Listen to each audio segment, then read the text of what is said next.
Yung ulo niya, oh, parang hugis, ulo ng pagong. Yan. Tapos yung kanyang buntot, ayan oh.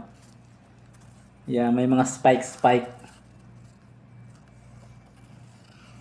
Gusto tumago doon sa gilid eh.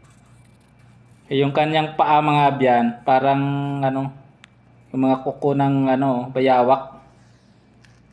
Maliit lang siya. Maliit lang mga abyan, papakawala namin to. Ayan na. Maliit lang. Ay, kakagulat. Hinawakan ko yung buntot, kakagulat. Eh, biglang pumitik. Ayan o. Masakit to eh oh. May mga spike-spike oh. Pag tumama to sa balat mo, sugat to. Tinalian ng kasama ko ng alambre.